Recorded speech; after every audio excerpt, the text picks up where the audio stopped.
জাহেলি সমাজে মানুষ কিন্তু বংশের গৌরব করত। নিজেরা অন্যায় করার পরে অন্যায়টাকে সার্টিফাই করার জন্য আরো নিজেরা বুক থাপড়ায় বলতো, যেমন ভাবে আপনার পীর বলে যে আমি অমুক বংশের হুজুর, আমি অমুক দাদা হুজুরের অমুক বংশ, বলে না এরকম? ইবলিস, পাক্কা ইবলিস, কোনো কথা নেই, একবারে সরাসরি খারা ইবলিস। ইসলামে কোনো বংশ প্রথা, বর্ণ প্রথা, রক্ত প্রথা, বৈষম্য, কালা সাদা খাটো লম্বা কোনো পার্থক্য নাই। ইন্না আকরামাকুম ইনদাল্লাহি আতকাকুম, আল্লাহর কাছে সম্মানী সে তত বেশি যার তাকওয়া তত বেশি। আমার এই পাবনাবাসী একটা লম্বা সময় মনে করেছিল তাকওয়া তার তত বেশি যার রুমাল যত বড়। আমাদের এই পাবনাবাসী একটা লম্বা সময় মনে করেছে যার জুব্বার কলার আছে তার চাইতে জুব্বার কলার নাই ও তাকওয়াশীল বেশি। আমার দেশের হুজুররা মনে করেছিল পাঞ্জাবি গায়ে দিলে তাকওয়া কমে যায়, লম্বা জুব্বা গায়ে দিলে তাকওয়া বাড়ে। আমার দেশের হুজুররা মনে করেছিল ওই ছেলেটা হাফেজ মানুষ, দেখো তো খালি মাথায় ঘুরতেছে, টুপি নাই, ওই ছেলে হলো বিয়াদ্দব। অথচ আমরা পরবর্তীতে বহু সময় পর দেখলাম ওই ছেলে প্যান্ট পরে থাকলে তাতে আমার কি? ইসলামী শরিয়াত কোনো নির্দিষ্ট পোশাক কেন্দ্রিক দিন ধর্মের হালাল হারাম সাব্যস্ত করে নাই। আজকে আমার ভাই জুব্বা গায়ে দিয়ে মাহফিল শুনতেছে, আগামীকালকে প্যান্ট শার্ট পরে কোথাও চলে যাচ্ছে, টাকনুর উপরে কাপড় আছে কিনা, পোশাকটা ঢোলা ঢিলা কিনা, ঝামেলা শেষ। কিন্তু হুজুর মনে করে দিয়েছে তার বাপ দাদার রেস্ট্রি করা জুব্বা, রেস্ট্রি করা টুপি, আবার টুপিও তো তার নিজের তৈরি করা রেডি করা আছে, আছে কিনা? তা আমরা সুদের যে কথা বলতেছিলাম সেখানেই আমরা থাকি। একটা পাপ এমন ক্ষতি করতেছে, পাবনা চাটমোহর নাম শুনেছেন তো আপনারা? চাটমোহরের একজন দিনী ভাই আমার কাছে ফোন করে শুরু থেকেই কান্না, সালাম বাদে খালি কাঁদে। কি হয়েছে বলতেছে, আমার মায়ের এত ভয়াবহ অবস্থা, ওপেন হার্ট সার্জারি করতে হবে।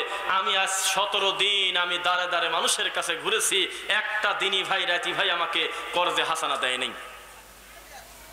টাকা টাকাই থাকবে, সমপরিমাণ টাকাটা আমি আমার সুবিধা মতো দিয়ে দেব, আপনার থেকে আমি 10,000 20,000 টাকা চাচ্ছি। এইটা লোকটা 17 দিন বলে চেয়েছে, মাত্র 22,000 টাকা পাইছে। অথচ না চাইতেই কত মানুষ তার বাড়িতে এসে বলতেছে আমার চাচাতো ভাই ও বেশি নেয় না, অন্যান্য লোক হলে গলা কাটা 1000 100 নেয়, ও 80 টাকাই রাজি হয়ে যাবেন, ওর কাছ থেকে নেও। কত বড় কুলাঙ্গার! অথচ তাহাজ্জুদের ত্রুটি নাই, সালাত আদায় করে, সিয়াম পালন করে, হজ করেছে, যাকাত দেয়, কিন্তু তার 10 লক্ষ টাকা 20 লক্ষ টাকা ব্যাংকে জমা রেখে অতিরিক্ত টাকা দিয়ে চাউল কিনে ভাত খায়। ও অসভ্য। জান্নাতে গেলে, ও যদি জান্নাতে যায় তাহলে কোরআন আর একবার নাজিল হওয়া লাগবে, ইসলাম তাহলে মিথ্যা। মাউহু হারাম, কোন ব্যক্তির পানি যদি থাকে হারাম। মালবাসুহু হারাম, কোন ব্যক্তির লেবাস পোশাক যদি থাকে হারাম। কোন ব্যক্তির গুজিয়াবিল হারাম, জীবিকা উপার্জন যদি হয় লোকটার হারাম। তাআমুহু হারাম, খাদ্য যদি হয় লোকটার হারাম। আল্লাহ ইস্তাজাব আলাহু, মুহাম্মদ সাল্লাল্লাহু আলাইহি ওয়াসাল্লাম বলতেছে এই লোকটার দোয়া কিভাবে কবুল হতে পারে? আপনারা এখানে যারা আছেন বলেন তো, যার দোয়া ইস্তাজাবুদ দাওয়াত, দোয়া করলে কবুল হয়ে যায়, তার ভিতরে মুসাফিরের একটা খাত নাই? আছে কিনা? একজন মুসাফির ব্যক্তি যদি আল্লাহ সুবহানাহু ওয়া তাআলার কাছে কোনো হালাল জিনিস চায় তাহলে আল্লাহ সেই দোয়া কবুল করেন, বলেন আলহামদুলিল্লাহ। কিন্তু মুসাফির কাঁদতে কাঁদতে যদি মরেও যায়, আর মুসাফিরের খাদ্য টাকা উপার্জনের খাত যদি হয় সুদ, তাহলে ওই মুসাফির সারা জীবন ধরে কাঁদবে। আল্লাহর রাসূল বলছে আল্লাহ ইস্তাজাব লাহু, ওর দোয়া কিভাবে কবুল হয়? ও তো সুদ খায়, ওর জামা সুদের টাকায়, খাদ্য সুদের টাকায়, পানি সুদের টাকায়, ওর শরীরের রক্ত থেকে শুরু করে মাংস হাড্ডি সব বডি তৈরি হয়েছে সুদের টাকা দিয়ে। ওর দোয়া কিভাবে কবুল হতে পারে? সারা বছর কষ্ট করে ছাত্র পড়ায়ছে, প্রাইমারি স্কুলে, হাই স্কুলে, মাত্র 10,000 15,000 টাকা বেতন পাইছে, লম্বা আশা করে বসে আছে ইনশাল্লাহ জীবন শেষ হওয়ার আগেই 20টা বছর 25টা বছর চাকরি করার পর একবারে পাবো হলো 40 লাখ টাকা। পাওয়ার সাথে সাথে কোনো হালাল ব্যবসা এই লোকটার মাথায় ঢুকলো না, দুনিয়াবি কোনো হালাল রুজি চোখে দেখলো না। ও টান দিয়ে চলে গেল ব্যাংকে, টাকা টাকাই পড়ে থাকবে, প্রতি মাসে আমি 20-30 হাজার টাকা তুলে বউ ছেলে ফেলে নিয়ে খাবো। কথা বুঝতেছেন না মনে হয়? প্রত্যেকটা দিন কবরে সেজদা দিয়ে, প্রত্যেকটা দিন দুর্গার সামনে নারকেল ফাটায় জান্নাতের আশা করা যেমন বোকামি, এই হাজির জান্নাতে যাওয়ার আশা করে এর চাইতে বোকামি। হজ করার আগে অ্যাকাউন্টে যে টাকাটা তার জমা হলো, এটাকে কি বলে? বছর শেষে চাকরি শেষ করার পর রিটায়ারমেন্টে আসার পরে এককালীন টাকা পায়, এই টাকা মাত্র 2-4-5 লাখ টাকা রাখে হলে পরিবার নিয়ে হজ করার জন্য একটা সাইনবোর্ড তো লাগবে। এই সাইনবোর্ডটা শুধুমাত্র আল্লাহর কাবা ঘর থেকে ঘুরে আসে। আমাদের এসে এরকম সোনার চাঁদ বহু প্রচুর একদম 6 লাখ, লোকটা হাজি কিন্তু তার খাদ্য উপার্জনের খাত হলো সুদের টাকা। আছে কিনা? তকদির এত খারাপ। একজন আলেম, একজন ইমাম, একজন মুয়াজ্জিন, একজন ভালো ব্যক্তি যদি বিপদে পড়ে বলে ভাতিজা কিছু টাকার ব্যবস্থা করো, আমার বিপদ, বলে মুখের উপর বলে ফেলবে যে যাই হোক টাকার লাগে নিয়ে যাও, সমস্যা নাই, 1 মাস পরে দিলে কিন্তু 10 বেশি দেওয়া লাগবে, 1,10,000। এই হলো সমাজের অভিশাপ। কর্জে হাসানা উঠে গেছে। মানজাল্লাযী ইউকরিদুল্লাহ করদান হাসানা ফায়ুদাইফ লাহু আজরান হাসানা। মানুষ যদি জানতো দান করার চাইতে টাকা টাকাই থাকবে, শুধু আমার পকেটের টাকাটা সাময়িক আমার একজন দিনী ভাইয়ের কল্যাণ দেওয়ার কারণে আমি দান করার চাইতে নেকি বেশি পেলাম, তাহলে মানুষ বুঝতো কর্জে হাসানা কাকে বলে। সবচাইতে বড় লজ্জার ব্যাপার, সুদ সম্পর্কে যারা সচেতন করবে, সুদের ভয়াবহতা সম্পর্কে যারা মানুষের কাছে গল্প করবে, ওই হুজুর বলে নিজেই সুদ খায়। বোঝা যাচ্ছে না? হুজুর নিজেই সুদ খায়। যেই হুজুর তাবিজ বিক্রি করে খায়, তাবিজের ব্যাপারী, ও তো বোঝে না শিরক কাকে বলে। হুজুর জুমার খুতবায় উঠে বলে কুল্লু বিদাতিন দলালা, ওই আয়াত ওই হাদিস আমরাও বলি। আমরা বলি যে সালাত আদায় করার পর, সিয়াম পালন করার পর, যাকাত দেওয়ার পর, হজ করার পর যত দিনই ভালো কর্ম আছে, ইসলামের নামে নতুন কোনো কিছু আবিষ্কার করা, লেস করা, ইনক্লুড করা, যোগ করা, বিয়োগ করা, সবই হলো বিদাত। এই কথা দ্বারা আমরা তাই বুঝছি। আর আপনার হুজুর বুঝেছে, খুতবার সময় বলতেছে কুল্লু বিদাতিন দলালা, আর ডানে বামে সালাম ফেরায় বলতেছে নামাজের পরে বসবেন, মিলাদ আছে। শয়তান গায়ে লেখা থাকে। মানে ও নিজে বলতেছে আরবিতে যে সকল নতুনত্ব ধর্মের নামেই হলো গোমরাহি, খারাপ, সকল খারাপের চূড়ান্ত ফলাফল হলো জাহান্নাম, কিন্তু নামাজের পরে মিলাদ পড়তেছে। তাহলে কি বুঝলো আর আপনি কি বুঝলেন? কথা বুঝতেছেন নাকি? যেই গ্রামে সুদ প্রতিষ্ঠিত, একেবারে প্রায় প্রত্যেকটা বাড়ি সুদ খায়, সেই গ্রামে সুদের ওয়াজ করে তাদের মন জয় করা কঠিন। যেই গ্রামের মানুষ প্রত্যেকেই বিদাত করে, তাদের সামনে বিদাতের বিষয় বয়ান করে তাদেরকে খুশি করা বড় কঠিন। তা তো জানেন কঠিন, তারা বুঝতে পারে না কেন? একটা পাপ প্রতিষ্ঠিত হয়ে গেছে। শোনেন, এখন এই অবস্থা আছে কিনা তা জানি না, তবে এটা সায়েন্টিফিক্যালি ব্যাখ্যা রয়েছে, এটার গবেষণা রয়েছে।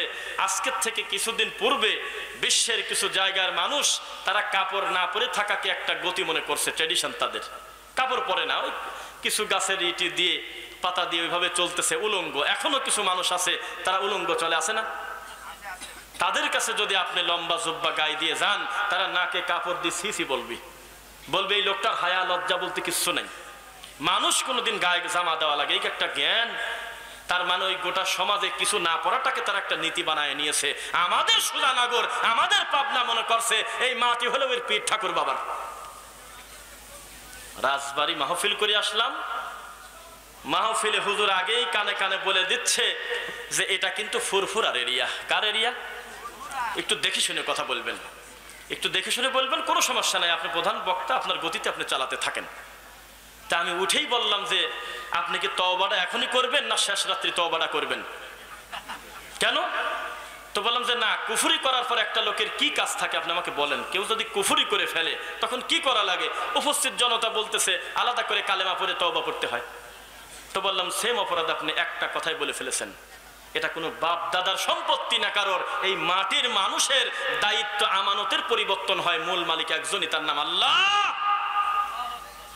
20 নম্বর সূরা, সূরা তাহা 5 নম্বর আয়াত, আর রহমান আলাল আরশ ইস্তাওয়া।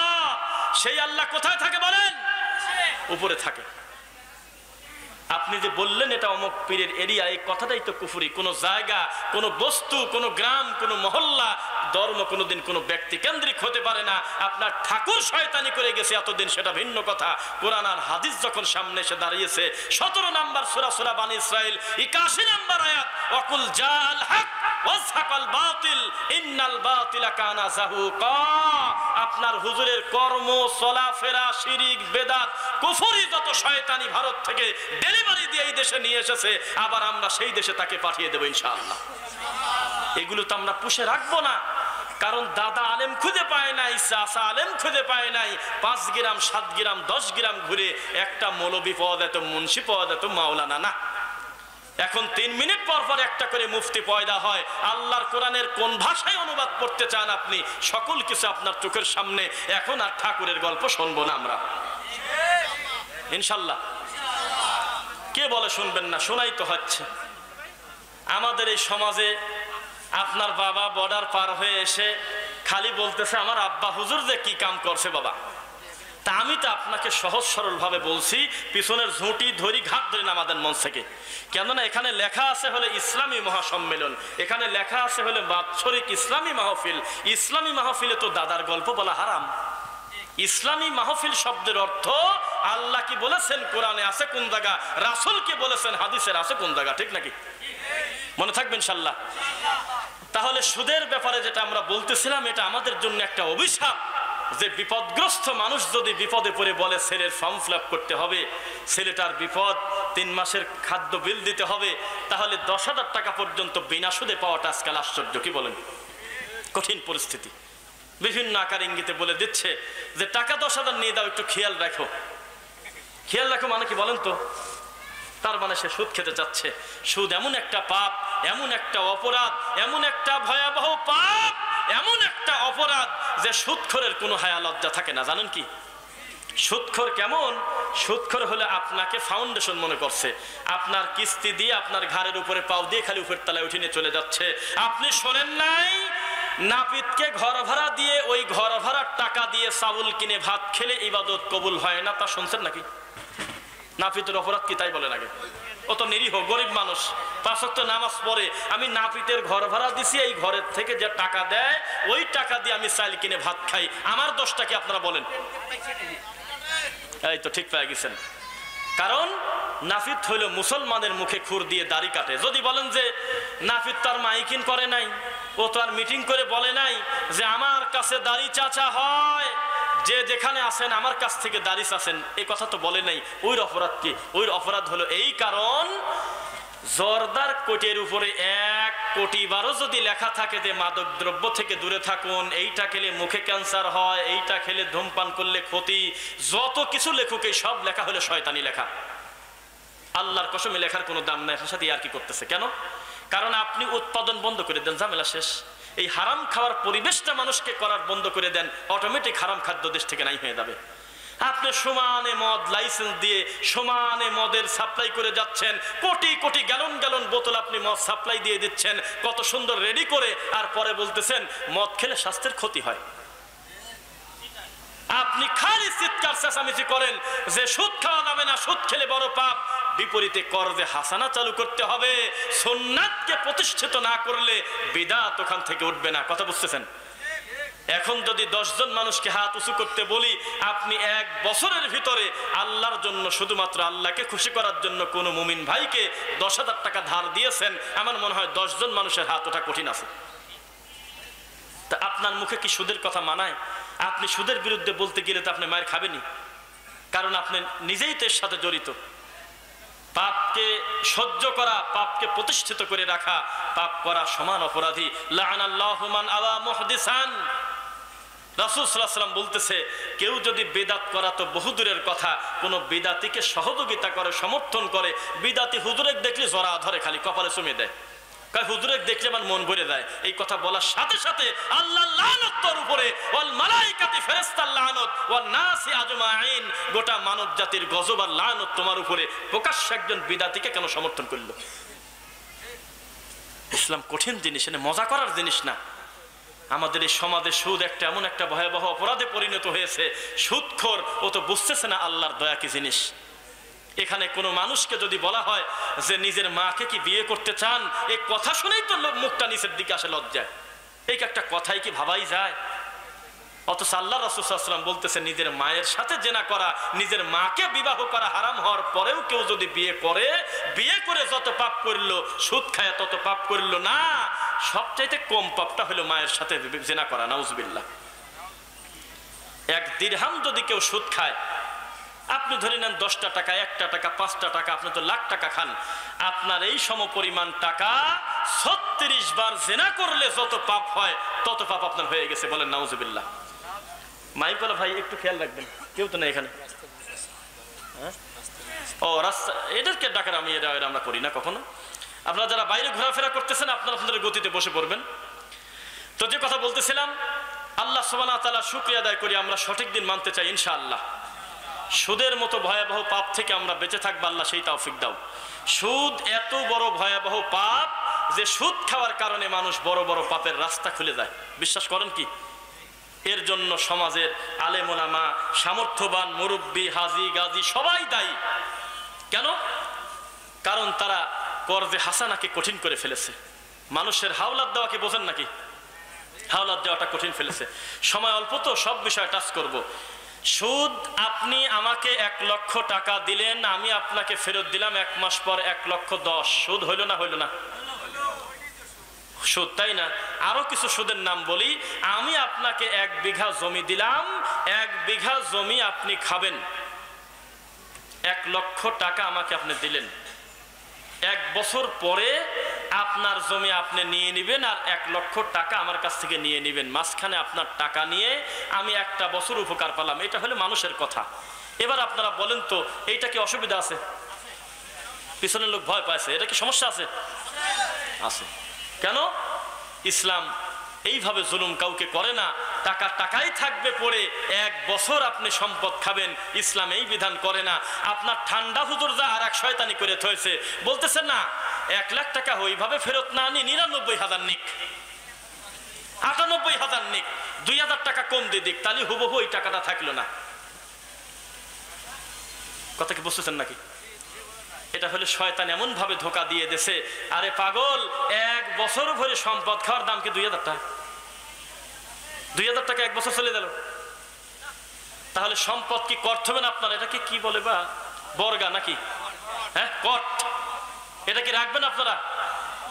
আচ্ছা, এই পাপ বাদ দিলে আল্লাহর ঘরের প্রথম কাতার যারা দখল করে সালাত আদায় করতেছে, মুয়াজ্জিন আর ইমাম, তাও শুনতেছি বিপদে আছে। ধরলাম এই 2জন বাদ বাকি যত মুসল্লি আছে, যত মুরব্বী আছে, যত আর্থিক সামর্থ্যবান মানুষ আছে, 2 বিঘা 5 বিঘা 10 বিঘার উপরে যাদের জমি আছে, আপনি প্রত্যেকটা লোকের নাম সিরিয়াল করেন, দেখেন বাঁচে কয়জন। তার মানে এই পাপটাকে পাপ মনে করতেছে না। 40 বিঘা জমিতে উনি চাষ করবে না, 30 বিঘা দিয়ে রাখছে, যে প্রত্যেকের কাছ থেকে 1 লাখ 2 লাখ 20,000 50,000 নিয়ে খলিলপুর বাজারে মার্কেট করতেছে, আর সমস্ত টাকা এখানে খাটাচ্ছে, ভাড়া পাচ্ছে, টাকার পাহাড় গড়ে নিচ্ছে। ওই নিরীহ লোকটা 1 লাখ টাকা দিতেও পারে না, সম্পদও ফেরত পায় না। কথা কি বুঝতেছেন নাকি? তাহলে এইটা হলো সুদ। যারা বলতেছে থাক চাকাটা নাম ধরা, হুবহু ওই টাকা না রাখি 2,000 কম দিও, এটা পাকা খারাপ শয়তান। ইসলাম এই বিধান করা নাই। ইসলামে ইনসাফ ভিত্তিক বন্টনের কথা আছে। কথা বুঝতেছেন নাকি? আর একটা ভেজাল আছে, আমের মুকুলি হয় নাই 3 বেচা দিয়ে দিয়েছে। রাজশাহী, চাঁপাইনবাবগঞ্জ, অন্যান্য জায়গায় বেশি, মানে আমের মুকুল নাই 3 বেচা হয়ে গেছে। এবি ও ঘরে শুয়ে পড়ে, ল্যাপের তলে শুয়ে পড়ে বলতেছে যে তুই কত দিবি, তোর কাছে 1 বেচা দেই। কেউ গাছও দেখে না, ইউ দেখে নাই, কে একজন খালি গমছে যে এতটি গাছ আছে, এরা ধারণা করি 4 বেচা হয়ে গেছে। হচ্ছে কিনা? হচ্ছে, এরকম হচ্ছে। এটা কি হালাল না হারাম? হয়তো কে জানে বলতেছে পাতা বেচা, পাতা বেচতেছে। আর একটা সুদ, ওই বলতেছে যে আমার এই এত বড় একটা পুকুর আমি বেচে দেবো, ছেলে বিদেশ যাবে, বিপদে পড়ছি, একটা দাম ধরা তুমি নিয়ে নাও। তো বলতেছে যে এত বড় পুকুর, ঠিক আছে কাকা 70,000 দেবো, যদি হয়তো দাও। না, তুমি যদি 80 দাও তো নাও। ঠিক আছে, হয়ে গেল বেচা। হারাম। কি হলো? হারাম। পানি দেখে মাছ বিক্রি করা হারাম। ওই পণ্যটা কোথায়? আগে ভিতরে মাছ আছে না ব্যাঙ আছে, আমি বুঝবো কিভাবে? বুঝতেছেন না? গাছে আম পড়েই আছে, মুকুল ওইরকম ধরেই আছে। আমি একজন মুমিন আর এক মুমিনের কাছ থেকে 4 লাখ টাকা দিয়ে 1000 গাছ কিনে নিলাম। সকল ক্ষমতার উৎস কার হাতে? আল্লাহর হাতে। আগামীকাল সকালবেলা ফজর সালাত পরে এমন ঝড় আসলো, মোট গাছ শুয়ে পড়ছে একবারে। নেন, ইসলাম কি কারোর উপর জুলুম করে? তাহলে আমি যে 6 লাখ টাকা দিয়ে সম্পদটা কিনে নিলাম, আমার কি হবে এটা বলেন একবার? গাছালা তো কথা ধরাতে দেবে না, ও বলবে আমারই মাথায় বাড়ি বেটা, টাকা চাবিরে আসিস তুই, আমার গাছ আরো লাগা দিয়ে দা পারলি, বিপদ। আপনি কথা বলতে পারতেছেন না। অথচ জিনিস ধরলেনও না, ছিলেনও না, 1 কেজি বিক্রিও করেন নাই, এই 6-7 লাখ টাকা এখন বাতিল। বোঝা যাচ্ছে না? আর একটা জিনিস, আমি 6 লক্ষ টাকা বিক্রি করলাম অথবা আপনি 6 লাখ টাকা বিক্রি করলেন আমার কাছে বাগান, কিন্তু আপনি খবর পেয়ে গেছেন আপনার কাছ থেকে বাগান নিয়ে আমি আম বিক্রি করছি হলো 30 লাখ টাকার, হতে পারে না? তখন আপনি শুয়ে পড়ে আর ঘুম আসবে না, যে আমার মাথায় বাড়ি একটা কাম, আমি 30 লাখ টাকার জিনিস 6 লাখ টাকা দিছি, আমার সব শেষ।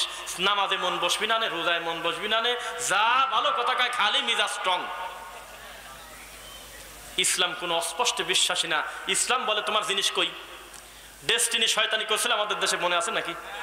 আরে 4 মিনিটে 10 তলা বানা দিচ্ছে। আমার ধরি নিয়ে চলে গেছে পাবনা ওই রবিল মার্কেটের ওখানে, যা 15 মিনিটের ভিতরে not only fix but also plus পৌনপনিক কন্টিনিউস এভরি টাইম চলতেই থাকবে, কোনো মিস নাই। একবার খালি নাম লেখান, আপনি যাকে বানাবেন ও যাকে বানাবে, 14 পুরুষ সাদাকায় জারিয়া খালিটা নিনি বেরাবি। আপনি এমন ভাবে বুঝাইলো, আমি নেমে আসার সময় মনে করলাম এই গোটা বিল্ডিং মনে হয় আমার বাপ দাদার তৈরি বিল্ডিং, এ মনে হয় আমার বিল্ডিং আমিই নামতেছি। অথচ জিরো। কয় গাছ লাগাচ্ছি, গাছ কোন জায়গায় তাকলি মুখটা কালা করে, খারাপ করে। যদি বলি যে আমার 5,000 টাকার গাছ কিনছেন, ওই গাছ আমি নিজে 2 চোখ দিয়ে দেখবো, কথা কয় না, কয় যে আপনি খালি ভেজাল করেন খালি। ইসলাম এই রকম বেনামে অদ্ভুত হাওয়া বাতাস কিনতে নিষেধ করেছে, মনে থাকবে কথা। পণ্য রেডি হোক, যে আমটা আমি 2 চোখ দিয়ে টাকা দেখতেছি, এটা আমার আমানতে চলে আসলো, কিন্তু মুকুল হয়েছে 1 লক্ষ। আপনার ক্ষমতা আছে যে 10,000 আম হবে, এটা গ্যারান্টি দিতে পারবেন? বোঝা যাচ্ছে না? সূরা লুকমান, ওয়ায়ুনাজ্জিলুল গায়স, বৃষ্টি দেখে, ওয়ায়ালামু মা ফিল আরহাম, মায়ের পেটের ছেলে সন্তান মেয়ে সন্তান যা কিছু দেওয়ার ক্ষমতা কার? কার? ইন্নাল্লাহা ইনদাহু ইলমুস সাআহ, কিয়ামতের খোঁজ খবর, গায়েবের খোঁজ খবর সব কে জানে? একমাত্র আল্লাহ। না বললে কথাটা ভুল হবে। আপনি যদি বলেন যে আল্লাহ, তাহলে আপনার পীরও তো কয় যে আমরা চোখ বন্ধ করি, কবরের কাছে কাশফ করে, পিছনতে খাইটে নিয়ে দেখার চোখে মুখে একটানা 15 মিনিট বাড়িবেন। আল্লাহর কসম আমাদের সোজানগর ঘটে, আমি লজ্জায় দুঃখে পরে কথাটা বললাম। শয়তান বর্ডার পার করে আসে, কিছু কিছু ইবলিস শয়তান মুরিদ বলতেছে, আব্বা হুজুর জি দাদার কবরের কাছে একটু হালতটা দেখলে হতো না? তখন ইবলিস হয়তো যাই এরকম ধন্না ধরে পড়ে আসে, কথা বলিস হুজুর এখন কাশফে আছে, পিছনতে কাঁচা কঞ্চি নিয়ে যা, খাটি নিয়ে যা, আল্লাহর কসম পিটা ধরেন, মায়ের 1 সেকেন্ড আগেও বুঝবি না যে আমার এখন মায়ের শুরু হবি। এইটুক চেতন পায় না, আর কবরের দায়িত্ব নিয়ে বসে আছে শয়তান। একটা সেই রকম নাম করে একটা কমন ওয়াজ আমি বলি, তারপর আপনার গাও ঘেমে যাবে ভয়তে। আল্লাহ এ তালিক পীরের আমরা কি কামে আমরা কবরের কাছে লারি না সাথ হই। আল্লাহ নবী মুহাম্মদ সাল্লাল্লাহু আলাইহি ওয়াসাল্লামের বিবি স্ত্রী আমাদের আম্মা জান খাদিজা রাদিয়াল্লাহু আনহা, নাম শুনছেন তো? এই এলোমেলো যারা আসতেছেন প্রত্যেকে যে যেখানে জায়গা পাবেন বসে যাবেন, কাউকে ডিগাবেন না। লিল্লাহি তাকবীর। খাদিজা রাদিয়াল্লাহু আনহার নাম শুনছেন নাকি? খাদিজা রাদিয়াল্লাহু আনহা তিনি মৃত্যুর আগে বলেছিলেন, মুহাম্মদ সাল্লাল্লাহু আলাইহি ওয়াসাল্লাম আপনার থেকে বয়সে আমি বড়, আপনার আগে যদি আমার মৃত্যু হয় তাহলে আপনি কথা দেন আমার কবরে আপনি একটু গোড় দিবেন। এটা আমাদের ইয়েতে লোকাল ভাষায় বলতেছি, বুঝতে সহজ হবে। গোড় মানে একটু গড়াগড়ি দিবেন, বলেন করবেন আপনি, না হয় তো আপনি কবরের উপর দাঁড়ায় সবার শেষে যাবেন। এখন আল্লাহ নবী মুহাম্মদ সাল্লাল্লাহু আলাইহি ওয়াসাল্লাম নাকি বলেছিলেন, খাদিজা রে কিসের চিন্তা করো, যে আল্লাহ তোমাকে সালাম দিছিল এর আগে, ওই আল্লাহ নিজেই তোমার কবরের আযাব, কবরের সওয়াল জবাব দিয়ে দিবেনি।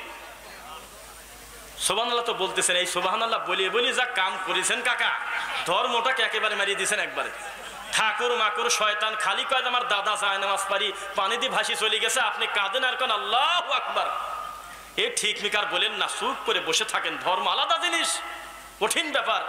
আমি যে হাদিসটা বর্ণনা করলাম এটা হলো মেড ইন চায়নার হাদিস, এটা মদিনার হাদিস, এটা পাক্কা শয়তানি মিথ্যা কথা বলছিল, কিন্তু বিরাট বড় হুজুর আমি তা জানি, কিন্তু এই হাদিসের কোনো সনদ নাই। তখন নাকি বলল যে আল্লাহ নিজেই সওয়াল জবাব দিবে, আস্তাগফিরুল্লাহুল আযীম। তা আমি আপনাকে যেটা বলতে চাচ্ছিলাম, মুহাম্মদ সাল্লাল্লাহু আলাইহি ওয়াসাল্লাম তার বেটি ফাতেমাকে যদি বলতে পারে, আনকিজনি নাফসাকি মিনান নার ইয়া ফাতিমা, বেটি ও আমার কলিজার টুকরা, দুনিয়ার ধন সম্পদ টাকা পয়সা স্বর্ণ গহনা যা কিছু দরকার আমার জীবদ্দশা আমার কাছে চায়ান আমি দিয়ে দেবো না। শুনতেছেন না মনে হয়? কিন্তু পরকালের ব্যাপারে 3 মিনিটের কথা বলবে আমি মানতে নারাজ। কেন? ওইখানে কর্মই শুরু হবে হলো ব্যক্তির আমল দিয়ে ভালো আর মন্দ বিচার হবে। ওখানে কার খালু, কার দুলি ভাই, কার মামা, কার চাচা, এইসব ফায়সা দরবারের জায়গা ওটা না। লিমানিল মুলকুল ইয়াম লিল্লাহিল ওয়াহিদিল কাহ্হার, একক মালিকানা নিয়ে আল্লাহ বিচারের মাঠে দাঁড়িয়ে থাকবে। ওখানে তো ফাজলামো করার জায়গা না, ওখানে তো 10,000 টাকা টেবিলের নিচ দিয়ে কাকা দেখে দিয়ে এই শয়তানির জায়গা না। ওখানে একদম ইনসাফ ভিত্তিক বিচার হবে, ছাগলের বাচ্চার পর্যন্ত বিচার হবে। আপনি মানুষ তো দূরের কথা, শিংওয়ালা ছাগল যদি শিং নাই এমন ছাগলকে ঢুস দিয়ে রক্তাক্ত করে মেরে দেয় বিচারের মাঠে, ওরা তো মাটি হবে, ওদের কোনো জান্নাত জাহান্নাম নাই, কোনো ছাগলের জান্নাত নাই জাহান্নাম নাই, একবারে মাটি। কিন্তু ওদেরকে আরেকবার তোলা হবে কেন? ওই যে শিং বড় থাকার কারণে উস্তাদি করে শয়তানি করে একটা নিরীহ আর একটা ছাগলকে মারছিল এই কারণে। এখন ওইর শিং গদা দিয়ে ওইর শিং মারিয়ে দিয়ে তারপরে সবলকে দুর্বল, দুর্বলকে সবল করে আল্লাহ ইনসাফ ভিত্তিক শাস্তির ব্যবস্থা করে আবার তাদেরকে মাটি করে দেবে। ইল্লাল ইনসান, মানুষ তা হবে না। মানুষ বলবে ইয়া লাইতানি কুনতু তুরাবা, আফসোস আমি যদি এই মাটির সাথে মিশে যেতাম কতই না ভালো হতো। মায়ের চোটে মরবেও না বাঁচবেও না, লা ইয়ামুতু ফিহা ওয়ালা ইয়াহইয়া, একই বিপদ, আমরা তো মরিও না আমরা তো বাঁচিও না। বুঝতেছেন কথা? তাহলে মুহাম্মদ সাল্লাল্লাহু আলাইহি ওয়াসাল্লাম যদি বলে যে বিচারের মাঠে কবরে কি হবে, তুমি নেকামল করো তাহলে তুমি উপকার পাবে, তুমি যদি নেকামল না করো তাহলে মুহাম্মদ সাল্লাল্লাহু আলাইহি ওয়াসাল্লামের বেটি হিসেবে কোনো অ্যাডভান্টেজ তুমি পাবে না। তা আপনার পীর কবরের কাছে এসে কাশফ করলো, এইটা আপনি দেখেন কিভাবে? বোঝা যাচ্ছে নাকি? কোন মুমিন মুসলমান 5 ওয়াক্ত সালাত আদায় করে তো করে, তাহাজ্জুদ পর্যন্ত পড়ে, রমাদান মাসে সিয়াম পালন করে তো করে, শাওয়াল মাসে 6টা করে, আরে শাওয়াল মাস করে করে প্রত্যেক মাসের 13, 14, 15 পর্যন্ত করে, তা করে তো করে, সোম বৃহস্পতিবার পর্যন্ত সিয়াম পালন করে, হজ করে, যাকাত দেয়, আরে যাকাত দেয় শুধু রমাদানে, বাদ বাকি 11 মাস লোকটা নফল সাদাকা করতে থাকে আনলিমিটেড। এই লোকটা ভালো না? কিন্তু একদিন খালি মুখ দিয়ে বলছিল যে আমার পীর সাহেব হলো গায়েবের মালিক। ইমান কি অর্ধেক গেল না পুরাটা গেল? বুঝতেছেন না মনে হয়? আরে নামাজ পড়ে তো, তখন কি করবেন? ও তো রোজা ছাড়ে না, একটা কথা বলছে। আপনার হুজুরের কথা বাদ দেন, উই বাদ, একবারে সরাসরি বলল মুহাম্মদ সাল্লাল্লাহু আলাইহি ওয়াসাল্লাম আপনি আমার 4টা মেয়ে হয়েছে পরপর একটা ছেলের ব্যবস্থা করে দেন। ইমান কি অর্ধেক যাবে না পুরাটা যাবে? ইসলাম খুব সেন্সিটিভ ব্যাপার, মজা করে ঠাট্টা করার জিনিস ইসলামে নাই, আছে কি? আমাদের এদিকে কি চলে এগুলির ব্যাপার আমার যেহেতু টপিক হয়নি, একদম এক্সেপশনাল একটা ব্যাপার সুদের ব্যাপার, এটা জরুরি এই বিষয়ে, তাই আমি অধিকার যাচ্ছি না।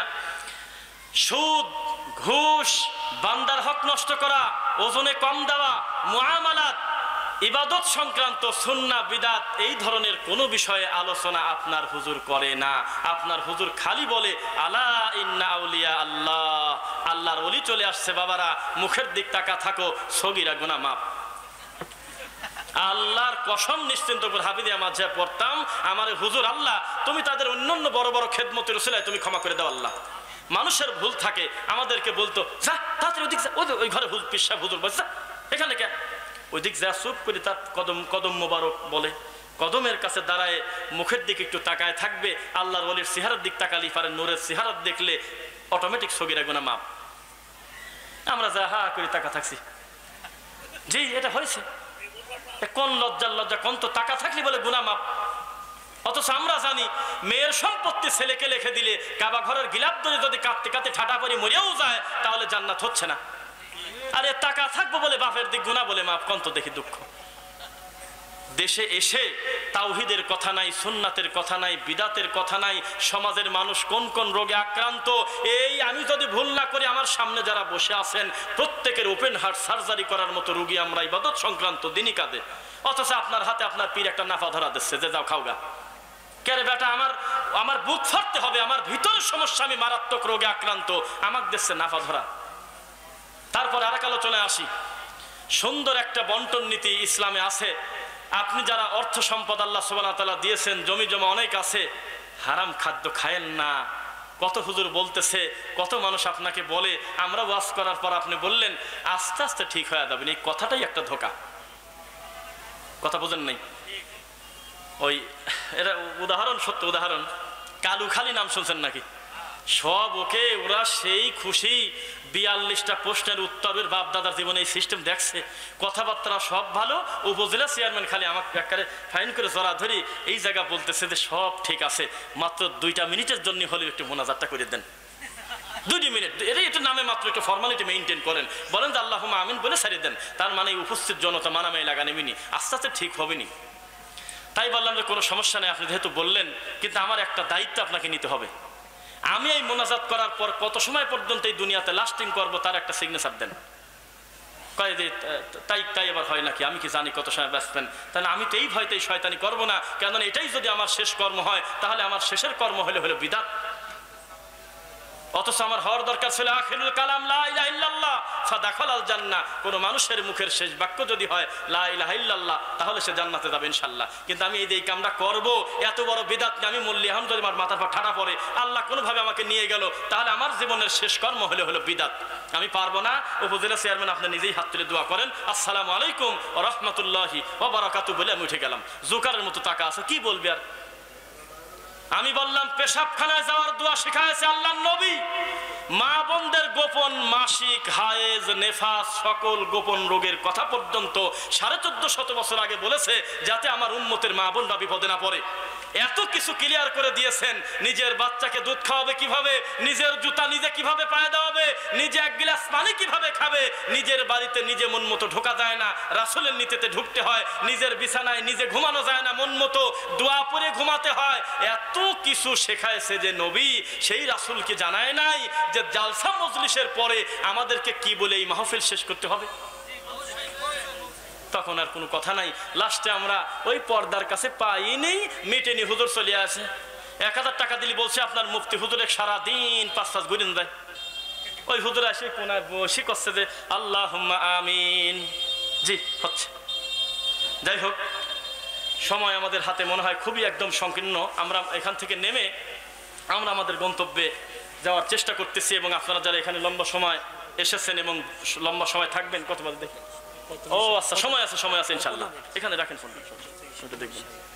জি, যে বিষয় আলোচনা করছেন সেই বিষয়ের উপরে প্রশ্ন করে যারা উত্তর দিতে পারবে, মানে কয়েকটা বই এখান থেকে তাদেরকে দিয়ে দেবেন। এটা পড়বো, আমার পর থেকে সময় নেন। এখন এই মাঝখানে 10 মিনিটের জন্য আলাদা করে বলে, হ্যাঁ তাই না সময়টা। জি, সবাই সুস্থ আছেন তো ইনশাআল্লাহ? তাহলে আল্লাহ যাদের সামর্থ্য দিয়েছে, সম্পদ দিয়েছে, 10 বিঘা জমি আপনি একজনকে ডেকে বলবেন, তুই কি এই 10 বিঘা জমি নিবি রে ভাতিজা? কি অমুক? হ্যাঁ কাকা আমি নিতে পারি। কত দিবি বল? কাকা আমি 10 বিঘা জমি আমি সারা বছর খাবো, আমি 1 লাখ টাকা দেবো। আপনি বললেন যে আর 20,000 টাকা বাড়া দিস, বা একটা মীমাংসা করে ওই টাকাটা ওর কাছ থেকে নিয়ে নিলেন। 1 বছর পর আপনার জমি আপনারই থাকলো, মাঝখানে 1,10,000 টাকা পাইলেন, ওইটা হলো হালাল। কিন্তু ভাতিজা বিপদে পড়ছে, মহা বিপদে পড়ছে, মুশকিলে পড়েছে, ছেলে চিকিৎসা করাবে, আপনার মতো একটা ভালো মানুষের হাতে টাকা জিম্মি, সম্পদ জিম্মি করে 2 লক্ষ 5 লক্ষ টাকা নিয়ে গেল। এটা তো ইংরেজদের সেই আপনার দালালদের কাজ, এটা তো তাদের কাজ যারা আমাদেরকে শোষণ করেছে, ঠিক নাকি? তারা বসেই থাকতো কখন নিরীহ গরিব মানুষ বিপদে পড়বে, আর তার এই 1 পোয়া জমি, 10 কাঠা জমি, 20 শতক জমি আমার কাছে এসে বলবে, গুরুজি যে রক্ষা করেন, গুরুজি আমার জমিটা নিয়ে আমাকে 3 বেলা খাবার দেন, আমার একটা মেয়ে বিয়ে, আমার একটু কানের তা বানানো লাগবে, আমার কিছু টাকা দেন। তখন ওই ঠাকুর বসে মনে করে, আমি তো এই কারণেই বসে আছি, টাকা দিবিরও পারবি না, কয়দিন পর খাটি পিটা করি তোর জমি নিয়ে নেব। আজও পর্যন্ত সুদখোর বোঝে না সুদ কাকে বলে, মেয়ে ছেলে ফেলের কানের তা পর্যন্ত টান দিয়ে ছিঁড়ে নিয়ে গেছে নোয়াখালী। টাকা নাই, দিবি না মানে তোর বোর কানের তা নিয়ে যাবো, টান দিয়ে ছেড়ছে, কান সহ চলে গেছে। রক্ত চোষার চাইতে খারাপ। সুদ একটা শ্রেণীকে লম্বা করে দিচ্ছে, আপনি দিন দিন নিচেই যাচ্ছেন। পৃথিবীর ইতিহাস সাক্ষী, যদিও কথাগুলি মিডিয়াতে বলা জটিল, কারণ আপনি তো জানেন যে অধিকাংশ মানেই খুব একটা ঢকের কাজ না। আমাদের দেশের যে কোনো পীর ফকিরকে, যে কোনো মাজার কেন্দ্রিক আড্ডা, শয়তানি সমস্ত কিছু ঢেকে রেখেছে আমাদের দেশের বিশাল বিশাল বড় বড় শিল্পপতি। বোঝা যাচ্ছে না? আপনার চিৎকার চেঁচামেচিতে ঠিকই কিছুই আসা যায় না, কিন্তু এদেরকে টিকায় রাখছে কোলের ভিতর করে বড় বড় শিল্পপতি। কোটি কোটি টাকা খোলা মাঠে এসে দরবারে দেয়া বলতেছে, আমি একেবারে শূন্য হাতে ঢাকায় আইছিলাম, যা কিছু রোজগার করছি আব্বাজানের রুহানি দুয়ার বরকতে, যা কিছু করছি আমার এই বাবাজানের কদম মোবারকের ওসিলায়, একবার মুখ দিয়ে আল্লাহ কথাটা বের হলো না। এরা পুষে রাখছে আমাদের দেশের যত মাজার, যত পীরকে। আপনারা একটু যদিও আগে পিছে বলেন, একটা বন্ড, একটা হক্কেনি, একটা জায়েদা, একটা হাসানা, কত নাম দিয়ে আপনারা বলেন, বলেন না? আমরা একেবারে ঢালা ভাবে বলে দিছি, ভালো মানুষের বাচ্চা এই কাম করতে পারে না কোনোদিন। ইমাম আবু হানিফা রাহিমাহুল্লাহর নাম ভাঙিয়ে, আব্দুল কাদের জিলানীর মতো মানুষের নাম ভাঙিয়ে কতদিন আর পাগলামি করে খাবেন?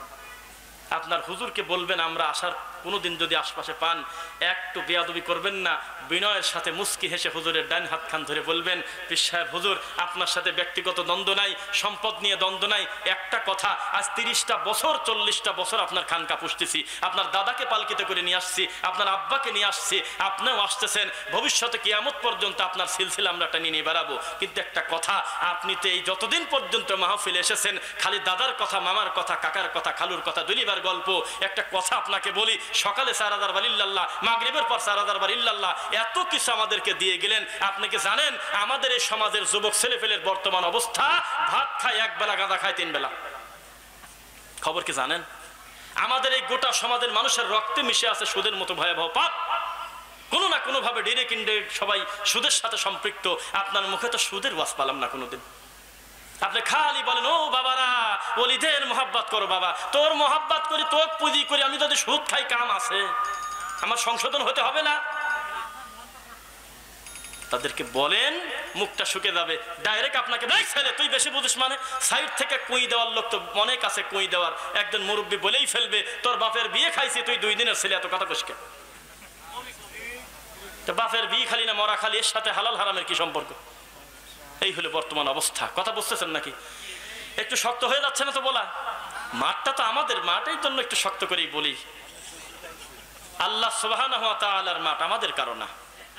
আমরা কেউ যদি না আসি, কাউকে না কাউকে দিয়ে আল্লাহ খেদমত নিবেন কিনা ইনশাল্লাহ। আমি 2-1 বছরের ভিতরে এরকম ঘটনা খুব কম ঘটছে যে মাহফিল থেকে, সামনে যারা বসে পড়বেন, কথা বলবেন না কেউ, মাহফিল থেকে সালাম দিয়ে নামতেছি, অথচ তখন রাত 11টা বাজে না, অথচ রাত তখন 3টা বাজে না, অথচ রাত তখন 2টা বাজে না। তার সাইতে আজকে আর আমি আছি, কারণ তাড়াতাড়ি 2 কথা বলে তাড়াতাড়ি সরে পড়তে পারবো না। এটা ভালোই হয়েছে, এটা খারাপ না। আমরা আগে মনে করতাম সবার শেষে দেওয়া কত লাভ, সবার শেষে গেলে লোকজনের খিদে লাগে।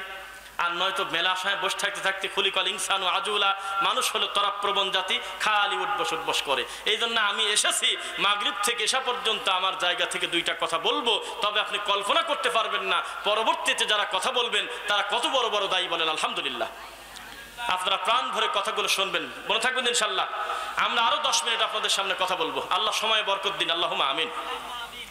যে কথা বলতেছিলাম, সুদ সম্পর্কে, ঘুষ সম্পর্কে, বান্দার হক সম্পর্কে আমাদের সমাজে ওয়াজ কম হয় না বেশি হয়? কম, খুব কম। কেননা একটা নাম করা একটা ওয়াজের জায়গা আছে, সেই জায়গা মনে হয় আপনারা আন্দাজ করতে পারেন নাই। সেই রকম নাম করা একটা ওয়াজের জায়গা আছে, আল্লাহর 30টা গ্রামে অন্তত 2-4-5টা করে সে মাহফিল প্রতি সপ্তাহে হয়। তার নাম কি? হ্যাঁ, বুঝলাম না। আপনারা কি ঈদের জামাত ফেল করা মুসল্লি নাকি? প্রত্যেকটা গ্রামে প্রত্যেকটা সপ্তাহে ওয়াজ হয়, সেই ওয়াজের নাম কি? জুমার খুতবার মঞ্চ, জুমার খুতবার মেম্বার, কি বলেন? একটা হুজুরের হাত থেকে দুনিয়ার সবকিছু চলে গেলেও আল্লাহর ঘরের মেম্বার কিন্তু যায় নাই, গেছে? ওই 40টা মিনিট, ওই 45টা মিনিট যদি হুজুর কাজে লাগাতো, আল্লাহর কসম দেশে জর্দার গোল খাওয়ার লোক খুঁজে পাওয়া যেত না। নিজেই হাকিমপুর গালের মধ্যে দিয়ে আছে, ও কিভাবে বুঝবে হারাম কাকে বলে, হালাল কাকে বলে? বুঝতেছেন না কথা? 1 চিমটি গুল, গুল গুল আমরাও খেয়েছি, আল্লাহ ক্ষমা করো, আল্লাহ মাফ করো। 1 চিমটি গুল, গুল চেনেন? যেটা দিয়ে আপনার হাজি সাহেব খালি দাঁত মাঝে, কথা কলেই কয় দাঁত সিলিক পারে তো একটু নেই। এই 1 চিমটি গুলে যে পরিমাণ নিকোটিন থাকে, লম্বা লম্বা 7টা বড় বড় সিগারেটের ধারণ ক্ষমতার নিকোটিন ওর ভিতরে থাকে। বিশ্বে প্রতি বছর আত্মহত্যা, এটা তো আত্মহত্যা, যেটা ব্যাখ্যা বোঝেন না মনে হয়। সিগারেট খেতে খেতে কেউ যদি লাঞ্চটা নষ্ট হয়ে ক্যান্সার হয়ে মরে যায়, সেটা হলে আত্মহত্যা। কি কি আত্মহত্যা? আত্মহত্যা করলে কি জান্নাত সোজা নাকি? আত্মহত্যা। ঠিক তেমনি আল্লাহর ঘরের জুমার খুতবার মঞ্চে প্রত্যেকটা খতিব যদি মনে করতো আমার বিদ্যা কম, ঠিক আছে, মাত্র কোরআনের 2টা আয়াত, আল্লাহর নবীর 3টা হাদিস অনুবাদ করে আজকে আমি তাওহীদ সম্পর্কে ওয়াজ করব, থাক আগামী জুমা এই ওয়াজার করবো না, করছি তো আগামী জুমায় বিদাত সম্পর্কে, তারপরে জুমায় শিরিক সম্পর্কে, তারপরের জুমায় বান্দার হক সম্পর্কে, তারপরের জুমায় সুদের ভয়াবহতা সম্পর্কে, তারপরের জুমায় বান্দার হক সম্পর্কে, এইভাবে হাক্কুল ইবাদ সিরিয়াল করে যদি লোকটা বলতে থাকতো, প্রত্যেকটা জুমায় ভিন্ন ভিন্ন টপিক হতো, তাহলে গোটা সমাজের মানুষ গুনাহকে গুনাহ, নেকিকে নেকি মনে করতো, ঠিক নাকি? কিন্তু আপনাদের একটা সুযোগ, সারা সপ্তাহ মাঠে কাজ করেন, অফিস আদালতে একেবারে বাউন্ডারির ভিতরে থাকা, শুক্রবারে জুমার খুতবা যখন আল্লাহর ঘরে ঢোকেন, তখন আপনার ইমাম ম্যান করে কি দিন পরে আরবিতে ও বোঝে না, মুসল্লিও বোঝে না, মুসল্লি মনে করে দিস ইজ দ্য মোমেন্ট, বাড়িতে ফ্যান নাই, এখানে এসি আছে, চুপ করে ঘুম পান না আবার কি, এই যে মায়েদের এরকম করে মাথা হাত ধরি ঘুম পারতেছে, কারণ হুজুর কি বলতেছে, হুজুরের বাপও তা বলে না। বললাম হুজুর বলতেছে কুল্লু বিদাতিন দালালাহ, শেষ করি কয় নামাজের পর মিলাদ আছে, মরা মাটিতে বসেন। তুই মানা করলি যেটা সেটা আবার দাওয়াত দিচ্ছে, বোঝে না। অথচ সেম কথাগুলি যদি বাংলায় অনুবাদ করে বলতো, আল্লাহ বলেছেন সূরা বানী ইসরাইল 17 নম্বর আয়াত, 17 নম্বর সূরার 15 নম্বর আয়াত মানিহতাদা আছে, 17 নম্বর সূরা বানী ইসরাইল আয়াত নম্বর 81 ওয়াকুল জাল হক, 17 নম্বর সূরা বানী ইসরাইল আয়াত নাম্বার 82 এইটা আছে। সূরা নিসা 4 নম্বর সূরার 59 নম্বর আয়াত আল্লাহকে মানতে বলেছে, আল্লাহ রাসূলকে মানতে বলেছে। সূরা আলী ইমরান 3 নম্বর সূরার 132 নম্বর আয়াত আল্লাহ এবং তার রাসূলকে যদি মেনে নাও তাহলে তোমরা রহমত পাবে। 4 নম্বর সূরা নিসা আয়াত নাম্বার আপনার 80, আতিউল্লাহ ওয়ার রাসূল লাআল্লাকুম তুরহামুন, মান ইউতিউর রাসূল ফাকাদ আতা আল্লাহ, কেউ যদি রাসূলের হুবহু আনুগত্য করে সে যেন আল্লাহকে মেনে নিয়েছে, সুবহানাল্লাহ। 4 নম্বর সূরা নিসা আয়াত নাম্বার 59 সিরিয়াল করে লোকটা বলে দিক। সূরা মায়েদা আয়াত নাম্বার 67, তাবলীগ করতে হবে কোরআন দিয়ে, তাবলীগ করতে হবে হাদিস দিয়ে, বলে দিক, বলবে না। মানুষ হত্যা কত বড় ভয়াবহ পাপ, সূরা মায়েদা আয়াত নাম্বার 32, আয়াত নাম্বার 42, আয়াত নাম্বার 27 সিরিয়াল করে বলে না। তো কিভাবে বুঝবে আল্লাহর দয়া কি? আল্লাহ কি চেনে না তার দয়া কাকে বলে?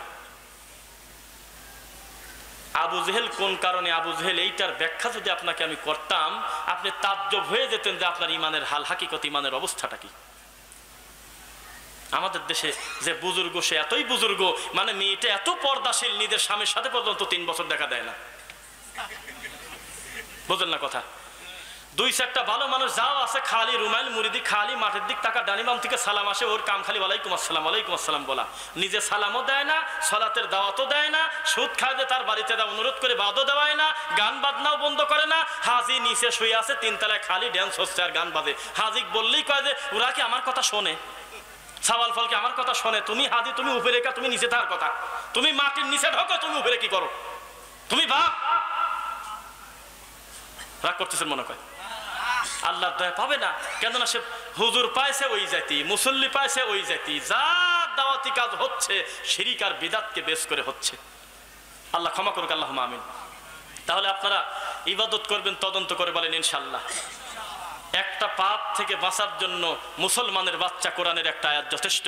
উমারের মতো লোক বসে না, আল্লাহ রাসূলের লাশ সামনে মানিয়ে নিতে পারতেছে না, বসেই না। আবু বকর ঘর থেকে যে বলতেছে ইজলিস ইয়া উমার, হে উমার বসে পড়ো, উমার বলতেছে ফাআবা উমার, আমি বসবো না, আমি অস্বীকার করে ফেললাম।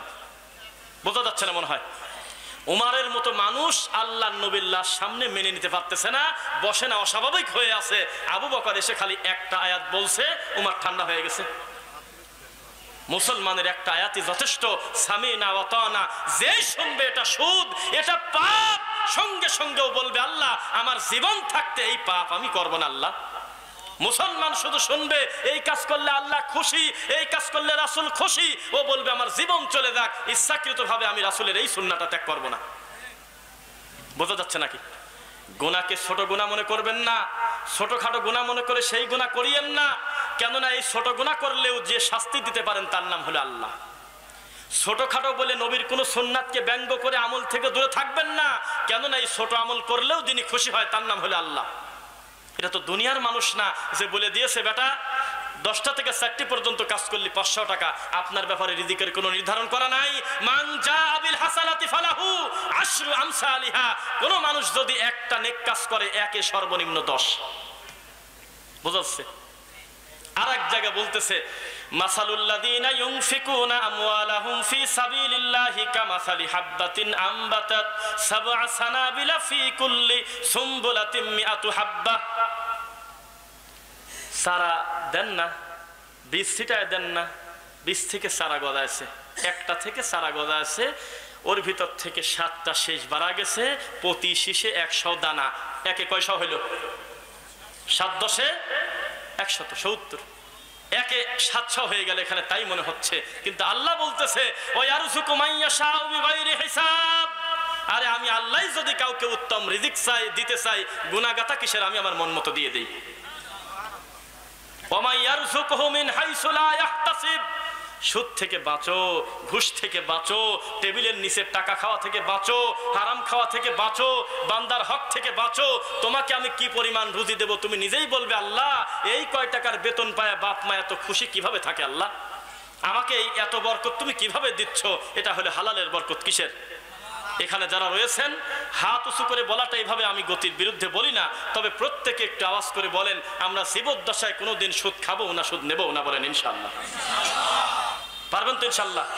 সুদে কোনোদিন কোনো বরকত নাই। আছে কিসে বরকত? ব্যবসাতে বরকত। ব্যবসা মানেই তো 3 কোটি টাকা না, ব্যবসা তো কলাও বিক্রি করে খাওয়া যায়, যায় না? যায় তো। নাকি হাকিমপুর জর্দাদি পান বেচবেন? লাভ বেশি তো পাগল, লাভ বেশি হয়।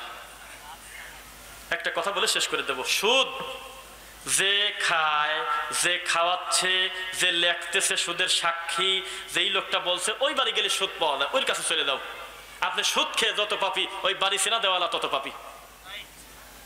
সৌদি আরবে কোনো দোকানে গিয়ে, তাওহীদ যারা বসে তাদের কোনো দোকানে গিয়ে যদি বলে যে সিগারেট আছে, ও বলল নাই, কিন্তু এই কথা বলবি না যে ও আমার মামার দোকানে দাও, তা কয় না। আমার দোকানে নাই, তুমি মরবা কি করবা ভাই আমি জানি না, তা হারাম জিনিসের আমি দায়িত্ব নিতে পারবো না। আর ওই বাঙালি বলতেছে কি আমার হাকিমপুর নাই, তাই কি 1টা মিনিট সময় দেন আমি 4 কোটি নিয়ে আসি দিচ্ছি এখনই। যেখানে সুদ প্রতিষ্ঠিত, যেখানে মদের লাইসেন্স দেওয়া হয়, যেখানে মদ তৈরি হয়, যেখানে সিনেমা হল কার্যক্রম পরিচালনা করা হয়, সেখানে সে ঝাড়ু দেয়, ঝাড়ু তাকান আমার দিকে, ওই বিল্ডিংটা যে ঝাড়ু দেয়, ঝাড়ুদার মহিলা, ওর কি পাপ হওয়ার কথা? এই ঝাড়ুদারের কাজও করা যাবে না। কেন? কারণ আল্লাহর কাছে বলতে হবে আমি জানি অস্পষ্ট হারাম রুজি থেকে আমার দরকার নাই, আমি মদের বারের দোকান কেন ঝাড়ু দেব? আমি আল্লাহর ঘরের বারান্দা ঝাড়ু দেব। আমি টাকা 200 কম পাবো, আমি এখানে ঝাড়ু দেব না। এই সমটুকু আমি পেঁয়াজ লাগাবো, ধান লাগাবো, রসুন লাগাবো, দরকার নাই মাথার উপরে ফ্যান। আমি সিনেমা হলের বারান্দা ঝাড়ু দেব না। এখানে তো মদ, এখানে তো গাঁজা, এখানে তো আপনার সিগারেট, এখানে তো আপনার জর্দার কর্মকাণ্ড হয়, কৌটা লাগানো হয়, তারপরে মুটকি লাগানো হয়, লেবেল লাগানো হয়। এর সাথে যারা যারা জড়িত প্রত্যেকেই হারামের সাথে জড়িত, মনে থাকবেন ইনশাআল্লাহ। যাক, আর কোনো কথা বলবো না। আল্লাহ সুবহানাহু ওয়া তাআলা যে কথাগুলো আমি বললাম, আমরা আজকে আমাদের সমাজের রোগ হিসেবে কথাটা বলেছি। আল্লাহ সুবহানাহু ওয়া তাআলা, আমরা কোনো ব্যক্তির নাম ধরে বলি নাই অমুক অমুক অমুক অমুক লোকজন সুদ খায়, তাতে তিনি কষ্ট না পান। আমরা বলেছি যারা সুদ খায় তারা এত বড় পাপী। আশা করি এই সুদ আপনারা খাবেন না ইনশাআল্লাহ। মায়ের সাথে জেনা বিবাহ, এই কথাটা যদি আপনি সামনে রাখতে পারেন, আমার মনে হয় না যে আপনি সুদের মতো ভয়াবহ পাপে আপনি জড়াবেন। আল্লাহ তাআলা তৌফিক দিক। আমার জন্য দোয়া করবেন, আল্লাহ সুবহানাহু ওয়া তাআলা আমাকে যেন দিনের জন্য আরো বেশি কবুল করেন। এখানে যারা উপস্থিত রয়েছেন আল্লাহ সুবহানাহু ওয়া তাআলা সকলকে ভালো রাখুন। 2 দিন আসছে এখানে, একদিন আসছে ভিত্তিপ্রস্তর, যে আপনার প্রথম উদ্বোধন যেদিন হয় ওই দিন, আর আজকে মাহফিলের জন্য। আল্লাহ এর সাথে টাকা দিয়ে, শ্রম দিয়ে, মেধা দিয়ে, জায়গা জমি দিয়ে আমার মোস্তফা ভাইয়ের গোটা পরিবার সহ তার আব্বা যারা যে দায়িত্বে রয়েছে, আল্লাহ সকলকে তোমার দিনের জন্য তুমি কবুল করো। আল্লাহ আমাদের শায়েখ ডক্টর সাইফুল্লাহ মাদানী হাফিজাহুল্লাহ সহ যারা আজকের মাহফিলে আলোচক রয়েছেন, আল্লাহ সকলকে তুমি উত্তমভাবে দিনের 2টা কথা বলার তৌফিক দিও। আল্লাহুম্মা আমিন। সুবহানাকাল্লাহুম্মা ওয়া বিহামদিক, আশহাদু আল্লা ইলাহা ইল্লা আনতা আস্তাগফিরুকা ওয়া আতুবু ইলাইক। আসসালামু আলাইকুম ওয়া রাহমাতুল্লাহি ওয়া বারাকাতুহু। মাশাআল্লাহ, শাইখকে অসংখ্য ধন্যবাদ গুরুত্বপূর্ণ আলোচনা পেশ করার জন্য। আমরা সকলেই শাইখের আলোচনা থেকে আমরা নিজেদের জীবনে আমলে বাস্তবায়ন করার চেষ্টা করবো ইনশাআল্লাহ। আল্লাহ সুবহানাহু ওয়া তাআলা আমাদের সকলকে সেই তৌফিক দান করেন, আমিন। এই পর্যায়ে এশারের সালাতের আযান অনুষ্ঠিত হবে। যাদের ওজনে আমরা এদিক সেদিক ঘোরাফেরা না করে আমরা ওযু করে নিই, ওযু করে মসজিদে অবস্থান করি। আমাদের জামাত অনুষ্ঠিত হবে 8টার সময়। আমাদের জামাত অনুষ্ঠিত হবে 8টার সময়। 10 মিনিটের মতো বাকি আছে। যাদের ওজনেই আমরা ওযু করে নিই। এখন এশারের আযান হবে।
حي